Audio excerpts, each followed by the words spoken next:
আসসালামু আলাইকুম। আমি ডাক্তার আলভি আসার বিক্রমপুর মেডিকেল কলেজে ইন্টার্নশিপ করছি।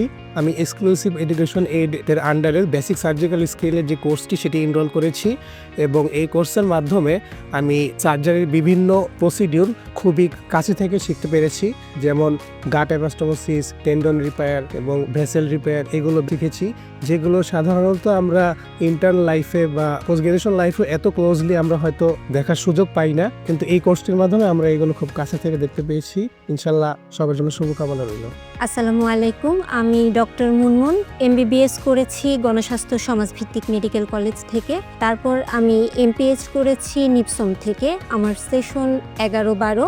ইন্টার্নির পর আসলে সেরকম করে আর হসপিটালের সাথে তেমন যোগাযোগ ছিল না আমার। অনেক কিছুই ভুলে গিয়েছি, অনেক কিছুই এরকম করে শেখা হয়নি। বলা হয়ে থাকে সার্জারিতে কেউ কখনো স্পুন ফিডিং করায় না, নিজেকে নিজেই শিখতে হয়, কিন্তু এখানে আসলে স্পুন ফিডিং বলতে যা বোঝায় তাই করানো হয়েছে। হাতে ধরে ধরে সব কিছু শিখিয়ে দেওয়া হয়েছে। আমার জন্য এটা খুবই উপকারী ছিল। এখানে সুচারিং, নটিং, টাইং, গ্লাভিং, গাউনিং সব কিছুই শেখানো হচ্ছে।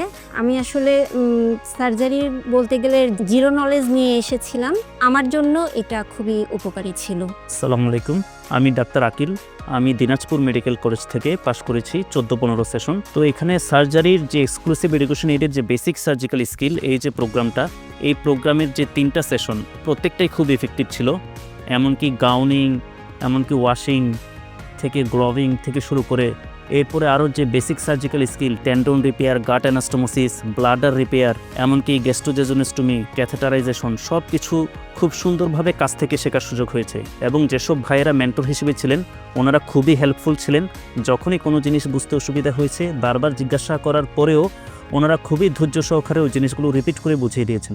সেজন্য আমি সবাইকে রিকমেন্ড করব যে যাদের সুযোগ আছে তারা যেন এই কোর্সটি করে থাকেন। ধন্যবাদ।